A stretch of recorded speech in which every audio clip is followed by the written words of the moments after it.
a dream that we'd all die for, a reason for us all to live and something we could fight for. I might just help a man up to his feet or hold a newborn, but no matter what I do, my hands remembering my rifle.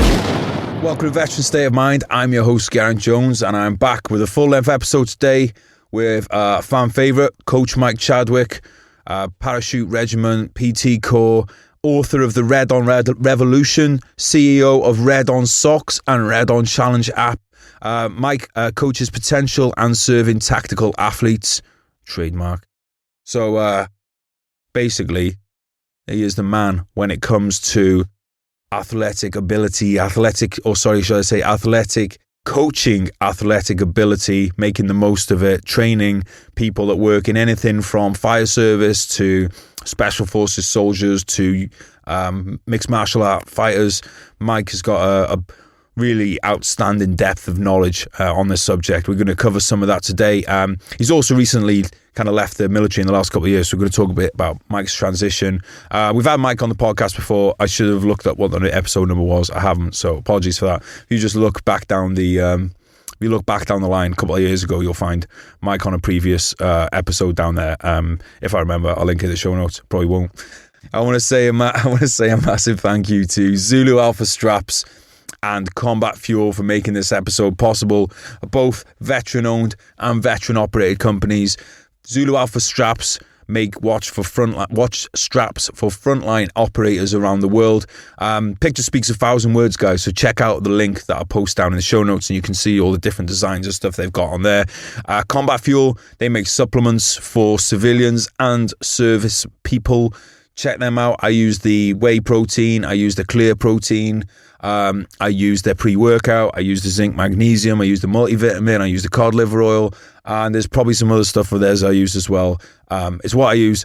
I can't say any better than that. I vouch for it. Check it out. Delicious. And get yourself some gains. All right. I don't want to delay anymore, guys. I know what you're here for. So let's get into today's episode with Coach Mike Chadwick. Mike, welcome back to the podcast, mate. How are you doing? Absolute pleasure, mate. It's been a while. It's lovely to be back. As we all know, there are no jobs on Civvy Street, so I imagine at the moment you're unemployed, in terrible depression, just having an awful time. Is that correct? Yeah, man, I'm struggling. There's zero out here. I'm guessing you're relating to the post I put up the other day outside the UFC sign. Yeah, exactly, mate. Yeah, there's nothing out here, mate. You've got to stay in or do nothing. So for reference, Mike put a post up. So you were let's talk about that. You went to, well, for people that don't know, because I have told them to go back and listen to the last episode, but most people won't listen. No one ever listens to me. But you've come out of the paras, out of the Reg, out of the PT Corps, and now you are working for yourself. So what was it that led you to be at the UFC then? Well, those who followed me for a long time will know that I've got a concept of whenever I coach athletes, predominantly because of the people I work with, is that I have this notion of the secret athlete. We don't talk about what we do with the notion of they'll know who we are when we win. So we train in silence and we win in silence. Media attention got all up around the UFC, and it came to fruition, came to light that I was coaching a UFC fighter. And yeah, so it started to flow from there. But I thought what was really important, what was nice, is that I could send a message to those people who are thinking about leaving or who have left. And I broke away from the secret athlete very quickly. I never mentioned any names, but I just explained that there is stuff out there, man. It's like if you're the best at what you do in your field, you'll find a gap in the market. You will, 100%. And it's all about being the best version of yourself. And if you run at something wholeheartedly, you'll be okay. So I put a post up with me sat outside the UFC sign, basically saying, I'm here. It was a very, very proud, humbling moment for me to be sat. This is the second one I've done that year. To be honest, it wasn't the first one. It may have looked like that, but I'd already been there the previous, where I was there as an S&C coach for someone, and it was a really proud moment for me. What's a SSC coach, mate? Strength and conditioning, sorry, mate. S&C. Oh, S&C, so sweet. Yeah, mate, it's awesome. I totally agree with you, and I think I definitely understand your point not that I practice it, about living in silence and stuff. I definitely get the point, but at the same time, like you said, mate, it's good to inspire other people because they get it drilled into them. Right, best you can hope for is a forklift driver's job or something. And I just think, like, the skill set that you get in the army, even if we're just talking mindset, etc., it just lends itself to so much stuff. I do really think the world is your oyster when you come out of the military. 100%. I've literally just been with a business partner of mine who was a screw in Reg. Now is part owner of one of the largest marketing firms in the country. And he is basically applying everything he'd done as a low-level commander to that side of business, and he is flying because it gives you so much. It really does. I talk about it in my book about how much it does give you, and we slate it and we slag it, and if we wasn't shouldn't have in the work, something's wrong, isn't it? So, but it does genuinely give you so much, and it's only when you pull away from that you realise just how much it really does give you. I do think as well, though, mate, like from an observer's point of view, as a quote-unquote hat, I do think that the Reg has, the parachute regiment has, I don't know if it's because of the kind of people it attracts, so those are maybe naturally more motivated people or naturally more maybe self-confident people. But like, especially when I've been down in London recently, I just keep meeting people from Para-Reg who have gone on and doing great things. I introduced you one of the lads the other day and stuff, and I don't know if it's like a chicken and egg thing. Was it the makeup of that person that pushed them to the Reg, which makes them successful in civilian life, or is there some? I do think there seems to be some good network and stuff that comes from the parachute regiment. Is that something you found? Yeah, 100%. It's everyone looks after each other as well, which is really, really good. It's a very close-knit group of people. Even just into my platoon that I passed out with way back early 2008, there was only 9 originals out of 60-odd people that started. And we're very, very close to those. Those 9 are very, very close still. And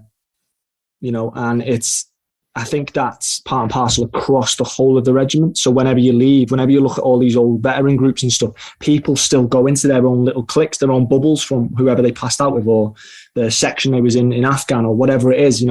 They hold on to these little bubbles, which is cool. And I think that's quite prevalent across the whole of the army, especially in the infantry. You build that little brotherhood. Well, we should probably call it sisterhood as well now. I don't know what you call it. Brotherhood. Stick in the gun. I mean, our generation was brotherhood, mate. So I mean, the new generation can call it something else. Yeah. But yeah, we were cis heteronormative hood.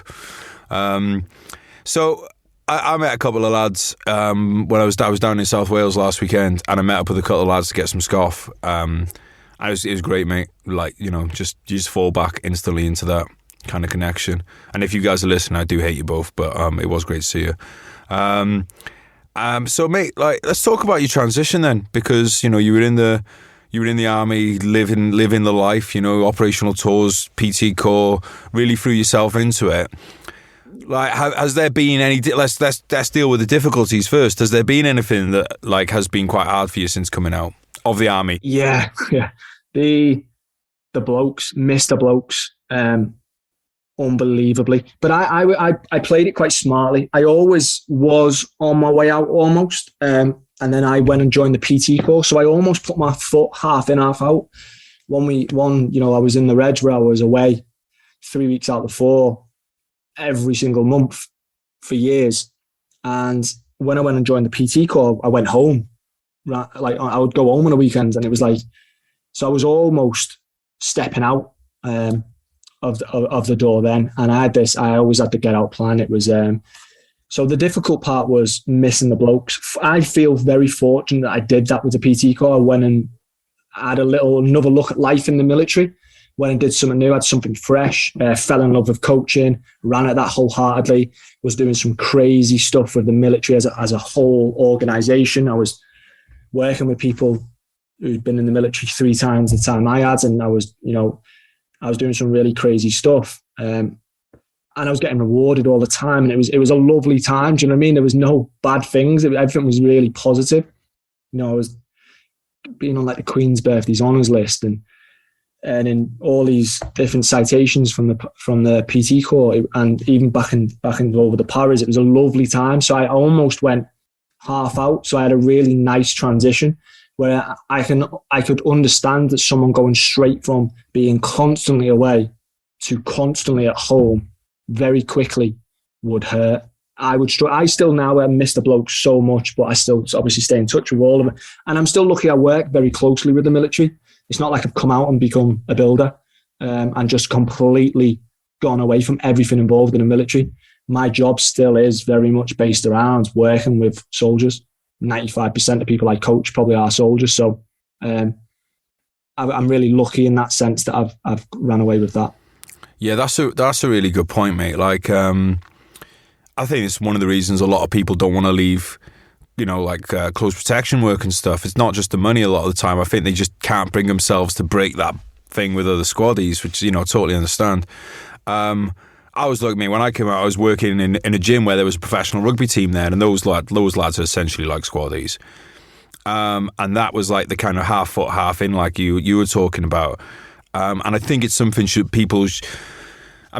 we can always talk about, the army should give more help with transition and stuff. Well, maybe they could, but let's be honest, how many people actually put effort into their own transition? Really, something you don't really kind of think about. It's just like, I just want to get out as soon as possible. So I think that's something to really kind of keep in mind. What Mike's saying there is just like to really look for those opportunities, because not everyone's going to go to the PT Corps, right? But it's like, well, where else can you find that? Where else can you find that stepping stone? Maybe it's a posting, or maybe you can't do it while you're in. Maybe you can do a transition with having a rugby team set up, so that you start playing in a rugby team while you're still in the army. So you come out and there's continuity then, that you've got a team around you, you've got your tribe around you. Is there any other kind of challenge, like other than missing the blokes? Is there any other things that you found that maybe something you didn't expect?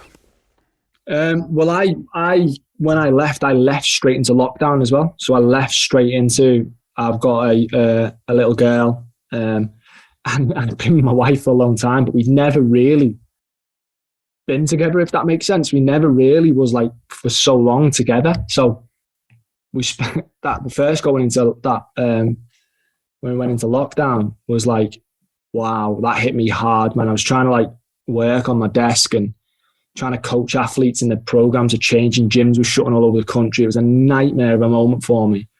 But you find a way, don't you? And I knew it was short term. I knew it wouldn't last forever, and just got on with it, got on with the job at hand, and came out the other end. But that was a tough period, just going from being away to being at home, can't go out the door. The government was giving you like an hour or whatever.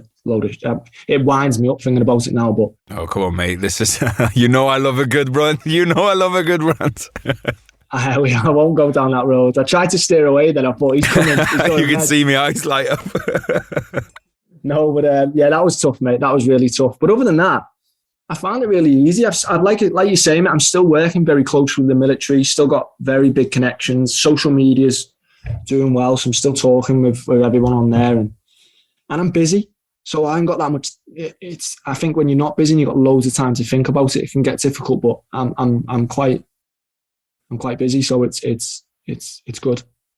Yeah, the busy one's interesting, mate, innit? Because like one thing I think about a lot now, and I'm sure you've got a daughter, so this is probably amplified even more, is how fast time goes, right? Like, and it seems to be like a compounding effect. Like the further you get into your life, the faster and faster it seems to go. So there is, on the one hand, it's kind of like you're like, well, I want to take my foot off the gas because I want to enjoy my time more. But I found, like you, mate, that the kind of the happy, like the more busy I might get, and I say busy, I mean, you've actually got to be doing something productive, right? Like shuffling papers is not going to cut it. But last night, yesterday, I had one of those days, mate, where you're like, it gets to like late afternoon, you're like, oh, I've already done my workouts, I've already done my work. And then you can just spend the evening doing something, productive as well. I ended up like fucking around with music for a few hours last night. And like in theory, you look at that day and it was like a really busy day, but because of the productiveness of it, I'd actually built time for, being more productive. People talk a lot about kind of like the work-life balance and things like that, which obviously in something like when you were in the para-reg is probably very skewed towards the work life and, the army life. What is it like now that you're home? How are you balancing up like family time, work time, and all that kind of thing? Well, I take that concept you just utilised there, where you was very productive, and then you had something else, you could go and achieve something else. I take that away now in business. So I have a concept in business that I do now, and every morning I come out. So I have the first and foremost, top line and everything I ever do all day, to-do list is athletes come first. Go and check in on every athlete, make sure everyone's okay, reflect in on for action, whatever we're going to be doing that day, that week, thinking short term, medium term, long term. Are we on track? Athletes come first. Then the next concept is you can't work on the business if you're working in it. So what I need to do is I need to get everything I need to do productively to get that business to maintain it, keep it running. So I work in the business. I go and do whatever I need to do in order to keep my businesses running. Have the meetings, do whatever. Have a clean slate then, and try to do this to have every afternoon to do this right. The business is running smoothly. I can now work on the business. And what I then do is I then go and do something to grow it. I will then there's no stress in me having to do anything inside of it. I go and grow the business. I take a top-down look. I look at everything and I basically try and make it better. And the quicker I can get that done, the quicker I can get home and have family time. And I try and utilize now all weekends are completely family orientated, apart from next weekend, which I've going to the International Fitness Summit. So that's a working weekend, but I am in holiday the week before. So I try and balance it as much as I can, but I have those concepts all in play at all times. And it's basically get all them done and then spend as much time as I possibly can with my family, because it's really important to me, because, my dad was a bellend, so it's I try not to be a bellend, and I want to spend as much time as I can with my kids. I've got another one on the way as well, so it's gonna. Oh, congratulations, bro! Yeah, when's that gonna be? He is going to be due Christmas Eve. I think we didn't time it very well, but oh, mate, fucking brilliant, mate. That concept, that in-on concept is brilliant. Like, where'd you pick that up from? I don't actually know. There's not a specific thing I've actually taken that from. I would have took it from somewhere, but I don't know. I've just had this. It's just been on my mind for a long time that I can't go and grow this business if I'm in it. If I'm inputting stats, and I'm a very data driven coach, so I'm always looking over data and stats and trying to gain 1% in certain areas to make people go down their pathway a little bit better. If I'm inputting stats and I'm not growing that business, I'm stuck inside of it. So it's great, and everything else in there's working, all the working parts are great, but there's no scalability to it. There's no growth. You can't.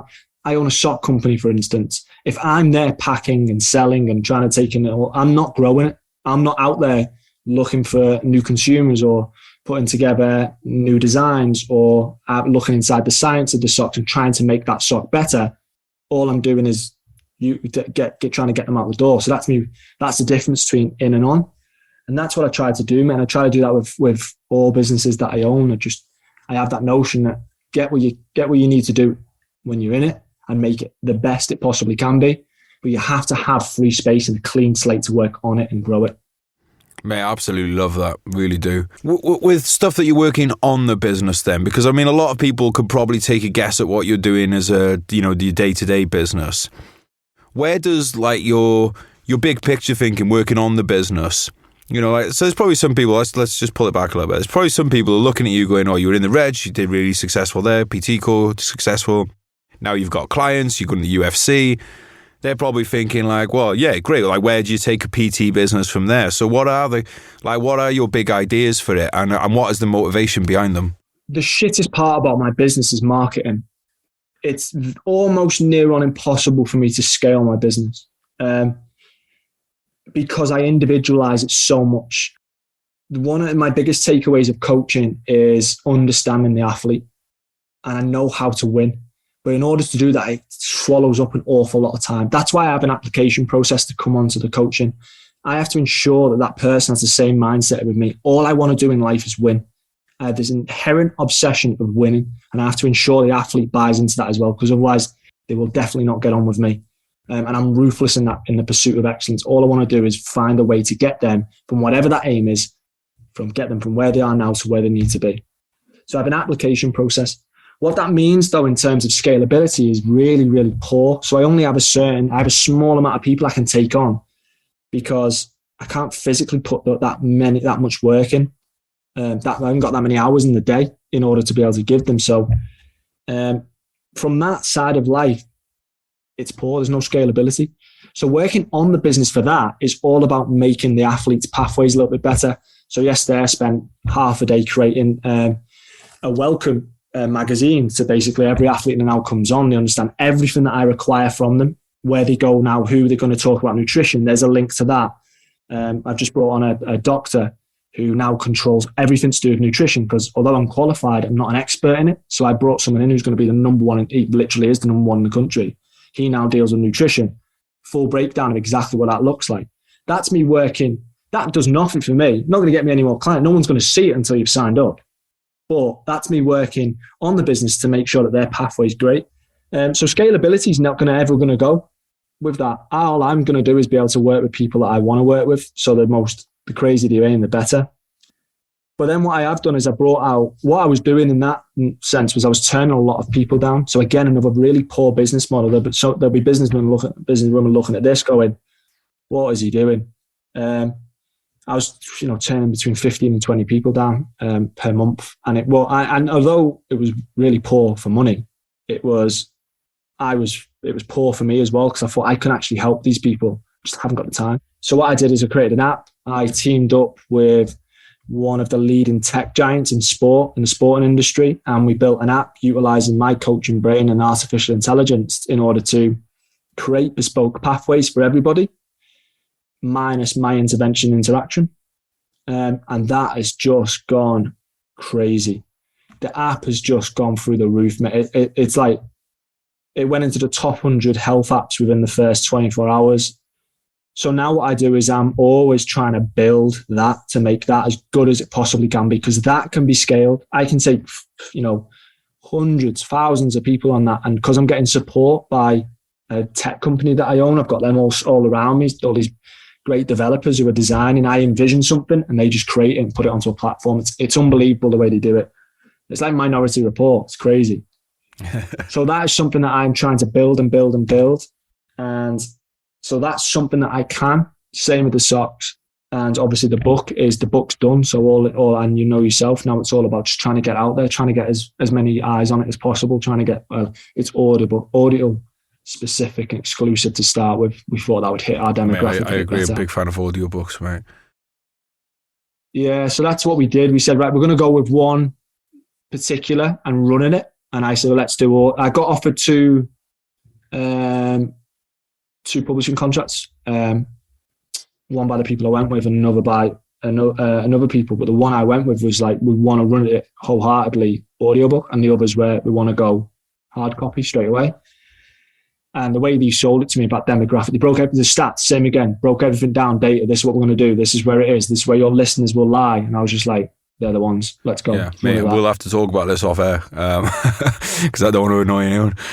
But mate, so like one of the things that kind of strikes me what you're saying there, it seems like one of the main themes there is you're maximizing your time. You're not taking on anyone that's not going to work to your standards and that's going to drop off, which is time you could be working with someone else. Yeah. You're not trying to learn, because one of the problems that people do, and I've done this myself, I'm sure you've done it too, is like, all right, well, I'm going to learn, I want to put out something, a website. Right, now I've got to learn how to do web page coding. Instead of just going, no, I'm going to do what I do well, and then I'm going to find someone that does that skill well, and I'm going to tell them what I want, and I'm going to trust them to do it. So delegating responsibility, delegating time, enabling you to use your time to kind of, maximum effect. And because it ties back to what you're saying, you want to win at everything you do, right? So I bet if you were to be like, right, I'm going to learn how to do an app, you probably know that you're going to become fucking obsessive about learning how to make apps. Yeah. And you just got to stop yourself going down those roads. And I suppose my point here to people is just like, it's all right to delegate stuff to other people. It's hard though, isn't it? It's really, really hard to let go of something. So hard, mate. It's really hard, but I'm a very fond believer of stay in your lane. Very, very fond believer. I would like to think, without being too obnoxious and aggressive, that I'm good at what I do. Coaching is what I'm good at. So keep coaching people.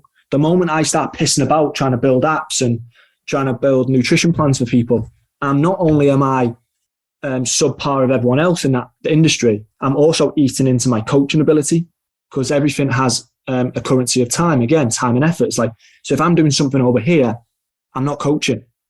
So I'm getting shitter at that. I'm downgrading what I'm good at. So, and all of a sudden I'm no longer an expert in one field. I'm a little bit all right in every field. And that's not the way I am. I'm a firm believer of stay in your lane. If you can get someone to come in and do it and help you, I'm all for it. And I don't lose any sleep over that. I'm big enough and brave enough to understand that there's better people out there than me at doing shit. I think it's a really, really, it's a brave thing to do. It's hard, but it's something you've got to do. I agree with you. I think it's very hard to be elite in one thing, let alone try and be elite in two things. Yeah. You know, so it's about building the team, bringing people in. But I agree, mate. I'm bad at it. I'm bad at it too. Like I'm really, really bad with it. I'll try and take things on myself. You know, like I want to be able to do other things, and then you feel like, I think one of the things about the military is you get to have so many different experiences doing different things that you come out into Civic Street. It's very hard to just go, no, I'm a writer now, or I'm a coach now. This is what I'm going to concentrate on. I'm like, oh, I want to try that. I want to try this. I want to try that. Yeah. You know, you kind of get pulled everywhere, which is nice to try these other things, especially. And I do always think it's good to try and do something, because it will give you, when you see how hard it is to write code, it will give you respect for somebody who can just fucking bang out code and make amazing apps and stuff. You know, so it's good to do that, like to try and play music and be like, oh my God, like this is amazing, you know, because if you get really good at one thing, you know, you can kind of just think that's what matters, and that's kind of what you judge other people off. And then when you walk a day in their shoes and see what they do, you're like, oh, actually, Jesus Christ, this person is just as talented and as hardworking as I am, probably more so. So I find it good for that, mate. But no, definitely with you on the time and allocation stuff there, mate. If people are interested in the app, where can they check it out? And what is it subscription based or what? Yeah, so just go onto the App Store and type in the Red On Challenge, and you'll find it there. It'll come up at number 1 there, or type in Tactical Athlete. It'll come up to number 1 there, and yeah, just you download the app, and it will take you through a full individualized program, subscription based. The longer that you buy into me, the cheaper it is, because I want you. I am so confident that when you're on it, sustainability is key, and also in all areas of physical development. As soon as you see how closely prescribed I can get these numbers to you, and it's a case of people have busy lives, people have got shit to do. So I'll tell you exactly what you need to do. Nothing else. You get in, you get the session done, and you get out. There's no pissing about. There's no guessing. There's no trying to guess your weight or working to 7 out of 10. It's you do this, you do that, and you get out, and that's it. And you go and enjoy your life. I'm a very fond believer of that.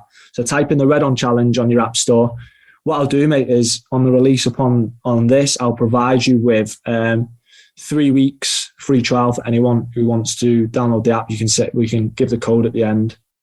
Boom. Fucking sick, mate. Right. The podcast is sponsored by the peasants these days, mate. They pay into a Patreon. So I've asked them for some questions. This first one comes from Michael Coates, who is apparently... Michael Coates is a very serious podcast hoster who asks, have you ever seen a grown man naked? I think we can just say that one is a yes. So this one from Leon Johnston asks, advice that you would give yourself as a young para? Wow. Tough on that, man. He's hit me hard there. What advice I'd give myself as a young para? I mean, there's a lot of left and right in that. I think. It's everything I've done has led me to this point. So there's nothing I would... Someone asked me this the other day, actually, have I got any regrets? Which is probably very, very similar question, and what I would do differently. I wouldn't do anything differently. I wouldn't go everything, and the Red On Revolution, the audio book talks you through snippets of my life and how it led me to that thinking. And I have fell upon everything in the military. Everything I've done has been through shit luck, and I found a way to be great in that moment. And I wouldn't change it. There's been so much stuff but as a young paratrooper, I did everything that was asked of me at every given moment. Anytime someone wanted something, I was there 110% effort every single time. And I'd do exactly the same. I wouldn't change a thing, mate. There would be there's no area. I mean, I tell you what, the only thing I would do was I'd understand the body earlier. I was fit. I was available at every moment, but I didn't understand why. I didn't understand how. The only thing I would do was try and do it a little bit early, because I think it's so important. The earlier you can understand what your body is and what it's capable of and why you're doing it, especially from a tactical athlete perspective in the military, you depend upon that body. So understand it, get to know it. And if you know it, you can make it better, and which inevitably make you better at your job. That's probably one thing I'd understand that a little bit earlier. And let's reframe his question a little bit, and let's say what, like, I'm assuming this lad would want to be a young aspiring para himself. So what advice would you give him? If you want it, run at it wholeheartedly. You can't have left or right. So the question I always get in my inbox is, unsure whether to join the Paras or Marines. Which one do you think? And I'm like, if you don't know either one of those, they're both very hard training establishments, brutal. If you're 50-50 on that, so you're only going at 50% of one, if you end up picking one, you're going to fail. If you want something, get everything else out of your mind and run at it. And don't just run at it and pass and crawl over the line. Fucking win. Find every ounce in your body to turn up and win, and leave them no option but to select you. But you have to want it. You have to be all in or nothing. Yeah, you can't outsource the biggest decisions in your life to other people. Correct. You know, it's like saying, oh, I'm in love with this girl. Do you think I should get with her? Like, well, fucking hell, mate. If you don't know the answer yourself, then no. Like, you just know, don't you? When you know, you know. Yeah. So, and I mean, I think that's a natural thing of like this, you know, people that ask you that question, mate, probably, you know, they look up to you because you've done what they want to do. So I'm not knocking anyone for answering those questions. I'm just saying to you, youngsters listening, young whippersnappers, you know, things like that, you come from your own, and it comes from your heart. Like, you know, you're not gonna go through what you need to go through if it's not in your heart. So listen to yourself on that. Like, just go walking, figure it out, give yourself some time. I think something that maybe, this isn't just young people, but a lot of people, we never process what's in our mind because we're on our phone, we're watching TV, we're busy with electronic devices and things like that. You never give your mind the time to work through what you're actually thinking. So if you are someone that wants to join the Paras and Marines, let's say for sake of argument, you probably just haven't given yourself enough time to work through the decision making because you're always on your phone and you're always doing stuff like get out, go for runs, go for hour-long runs every day without no music, no nothing, and you'll think and you'll work through what's on your mind. Yeah, I ask 3 questions when people apply to my coaching, and they're split up over a few questions, but the 3 things I'm looking for is I want to find your why. Why do you want that particular aim? And secondly, I want to know what barriers are in place, what I consider your battlefield, the whole picture of your life. What's going to be in your way to achieving that? And those 2 questions are really, really difficult to, exactly what you're saying, to try and have the full arcs of concepts, of consciousness, to try and understand that aim is really, really difficult. You have to spend a bit of time away from electronic devices on your own and soul search for what you truly want. As the aim gets bigger as well, you need more time. And then the third question, once we understand both your why and your barriers, is, are you still in? Are you fully in? Because I am, as a coach, I'm fully in.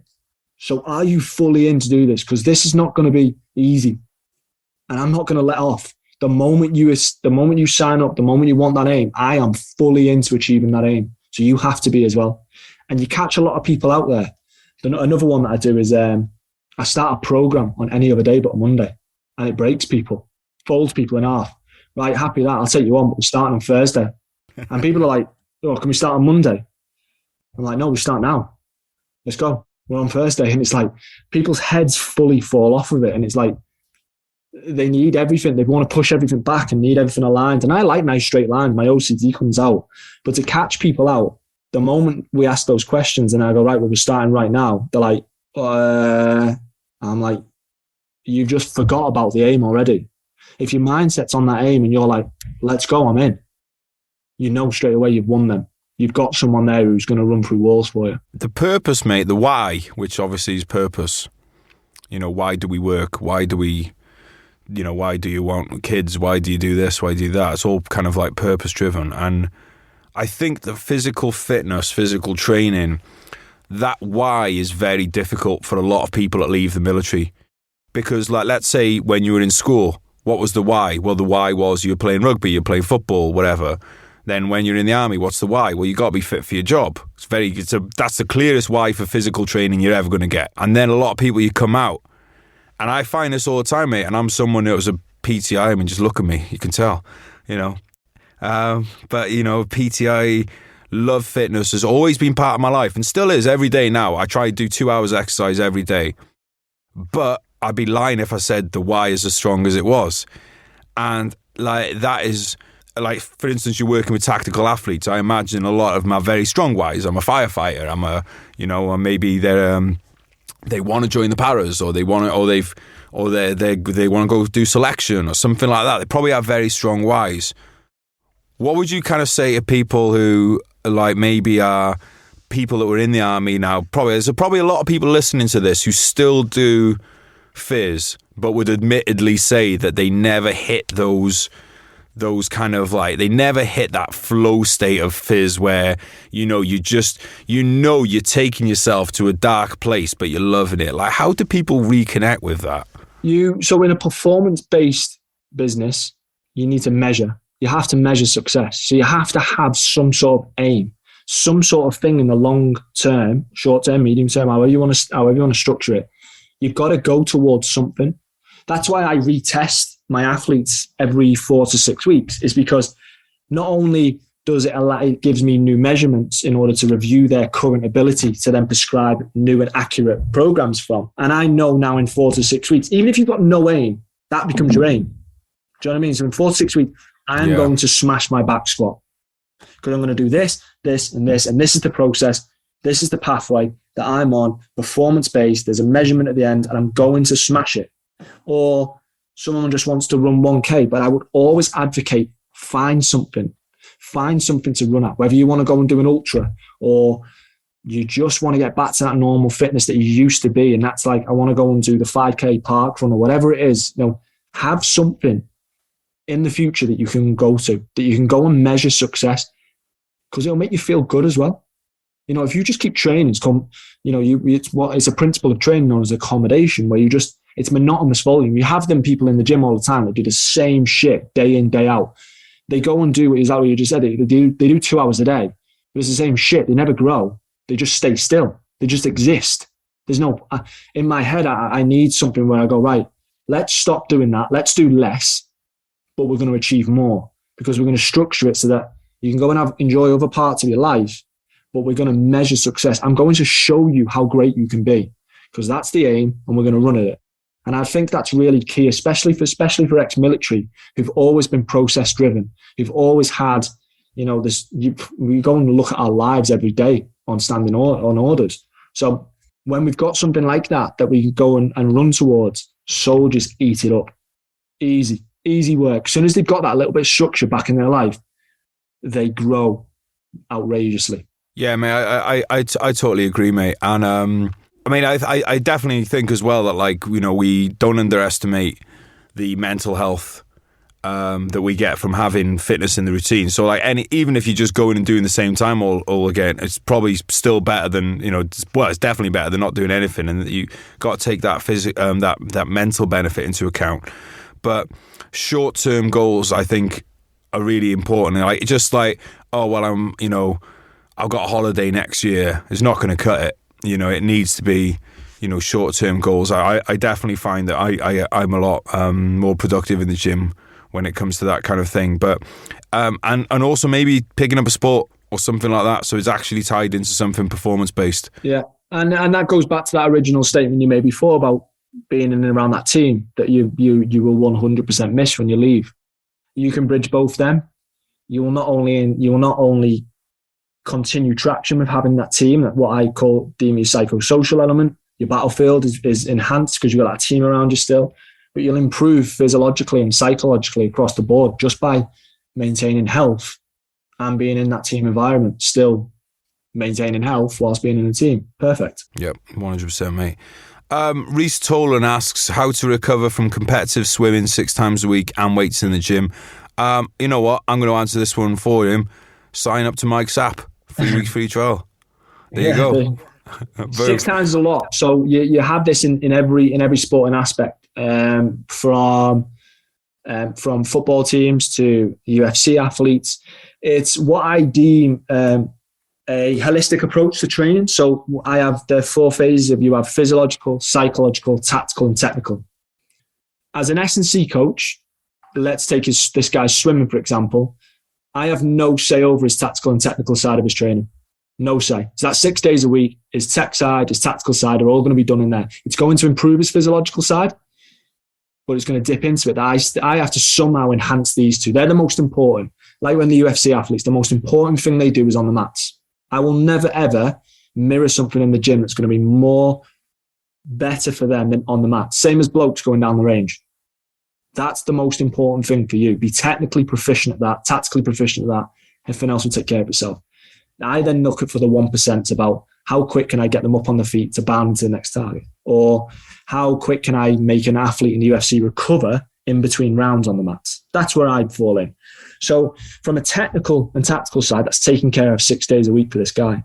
What I would personally do is come in and we would have to do little and often training. So it'd have to be really, really short but accurate, timely training in order to not overtrain this guy. He needs to, calories needs to go up. His sleep patterns need to go up profusely, if that's the right word. I don't even know if that's a word. But he will need to take care of that. But what you would have to do from a physical side is, I still think that's quite a lot. I don't know if he's in early years specialization, which probably is. So he's got a coach who's trying to specialize in a certain stroke or whatever. 6 times a week is quite a lot. So in order to do like an S&C package, you're looking at now, let's say I had 2 or 3 more sessions. That's not 2 or 3 that most PTs in the country think, right, I'm giving this guy 2 or 3 sessions. Easy. It's not. That's 8 to 9 sessions. So the accumulation of stress is very, very high. So those 2 to 3 have got to be really accurate, really low level, but really, really good at making 1% improvements whilst under fatigue. That's a really difficult thing to do. So I would say he needs something very specific for his needs. Yeah, so if I was to do that, it would be, we'd look at all that other parts of his life, from rest to nutrition to hydration, and looking at trying to program in and around that be very, very difficult. Yeah, I mean, presumably you'd need to know what was in those 6 sessions. Exactly, yeah. So what you do, and over time you get to know him. It's accumulation of stress, and then you can't move around that. And it'd be, if I was to work with him, I'd tie him with his coach, and we'd look at maybe doing more, see what happens, see if, can I steal can I steal a session? How would that affect him technically and tactically? But if I improve him physically here, those 5 sessions are actually going to be better. It's actually going to go faster. Yeah. Are we going to win there? So that it's having a very broad, very open look on everything. I love it, mate. Again, cooperation with other specialists. Yeah. Right, mate. I've been putting this off, but people are going to kill me if I don't ask this, because I've had 3 people all asked exactly the same question. And I've had people asking, since I said you were coming on, I've had DMs all the time asking about your internet beef. Now, just so people know as well, I did reach out to the other person involved in this, because at the end of the day, and I'm sure Mike agrees with this, we're not looking to sink anybody. I'm certainly not on, sport all veterans, sport all people, want everyone to win. But, so like, I don't, and I know Mike wouldn't do it anyway, so we're not going to be slagging anyone off here. But from the point of view of being somebody in the public eye, with somebody else in the public eye benefiting, let's say, is kind of like, I think what you're saying is that they've been using your work. Like that is an experience worth kind of talking about. So what was that like? How has this kind of whole situation panned out for you, where you're seeing, correct me if I'm wrong, somebody that's getting pieces in the main newspapers, etc., based off of like your work, your concepts? So I'll tell you the story, and obviously for legal reasons I won't use his name, but I think everyone's calling him the Dragon Mark II, so we'll go with that. You remember the Dragon? You remember it? Mate. Oh my God. Wow. Well, anyway, this guy's got the Dragon Mark II. But so what happened is I got sent by loads of people this article in a certain newspaper, end up in every newspaper, about fat people shouldn't join the army. And I was reading through it and I was thinking, I don't like this. It's not right. He's calling out people on the concept of aesthetics in a performance-based job. So I put this post out saying this is a load of shit. In a performance-based job, concentrate on performance. If the person can do the job, gives a fuck what he looks like. And anyway, on top of that, I then put out saying, oh, I've just realized this guy's talking about training recruits for 8 years. He has not. He is. So everyone he's talking about is units, the guards. Everyone he's talking about is in the guards wholeheartedly. So this is a guards problem. It's not an organizational problem. This is a guards problem. So if he thinks if whatever he's talking about, because he's only got history in there, he's only talking about the guards. So the guards went mad. But anyway, so what I did is I went and Googled this guy, and I'm reading through these magazines and these newspaper articles, and I was like, I'm sure I've heard that before. And I was like, I've wrote that. And I was like, I've wrote that. And not even changing the titles of them, going through down my Instagram posts. And then what people started sending me now was all these things about, oh, Mike posted this. And then the Dragon posted this 2 days later, or Mike's posted this. And then 1 year later, it's in Men's Health with the same title, same thing. The problem with that is that my work comes through experience on ops and training recruits. The guy was copying it that bad. He hadn't bothered changing the inside of it. So when what people was getting on, the worst part about it was now people was getting on him saying, this guy's talking about ops. He's got no medals. And I was like, oh, he's fucked. He's absolutely fucked. Like, I don't even have to do anything. And then all these like meme accounts were on it. I was getting tagged in all of this shit. It was just like, I was just like, do you know what? And anyway, I ended up seeing this, I seen a guy was with him a few days later at this event. And I messaged out and reached out to this guy and I said, listen, I don't want to see anyone sink that bad. I really, really don't. What he's done is wrong. First of all, for stealing my stuff and sticking his name on it. Second of all, I own the term tactical athlete. And I've owned that for many, many years. And he tried to trademark the tactical McDonald's, athlete. Yeah. It's like me trying to trademark the Nike. It's not allowed. It got refused anyway. You still see he's got a shit on his tops and he's selling things and selling all his ebooks, the tactical athlete, and it's wrong. He's legally not allowed to do that. But the third one was when he said that he'd been on ops when he had not. Now, that was the straw for me when I was like, right, I've got mates who have died on these ops. I ain't happy with that. And that's where, and I know the veteran community, and I'm not normally that asked about shit like that. I like watching those videos of like the Americans calling out stolen valor and all that type of shit. I'm never ever going to go fucking Walt hunting, whatever it is, running around the country looking for people. But people don't like it. And the moment he started doing that stuff, his days were numbered and he just started like, so that was as far as the beef went with me. It is what it is. What can I do? If people are copying my work, then it's lovely. I've obviously done something right. But to try and build a business model on something I've grown over many, many years, and I've put a lot of work into education and application, it hurts me. Let's not be mistaken. It pissed me right off. But the worst part was, the lads getting on him for saying he's been on ops and training recruits when he hasn't. So it's his whole thing's a bluff. And what you got to consider is he falls into that social media market whereby he looks great. He really, really does. But looking good isn't the whole picture. I do not give my whole social media isn't built around what I can do. I've proven that over many years of the things I have done. Social media for me now, especially from a coaching, is about what I can do for someone. PTs in this world, and if anyone's listening to this, and coaches, they get very confused about whether they're an athlete or a coach, especially someone who used to be an athlete. They forget that they completely forget that that's not their job anymore. No one gives a shit how much you can lift. They care about how much you can make someone else lift. That's why I get paid that type of money for doing that. So that was about as far as the beef went. It was really, really child's play. I tried to reach out to him, see, I hope he's all right. I would love for him to just come out and say, I've fucked up. Yeah. I said I've done things that I have not. Move on. Done. I don't think he's going to have a great time in the military now. If I'm brutally honest, because everywhere he's going to go is people knows that he said things that he has not done, and people don't like that. But it's genuinely, hand on heart, it's not what I want. I genuinely don't. I don't want him to steal my stuff. I don't want him to steal my business model. Yeah, mate, and that's why I gave him the opportunity to come on here, because I knew you would be happy to have a conversation with him, and because you'd rather just have it, figured out amicably. Because the way I see it is like, look, there's one or two things.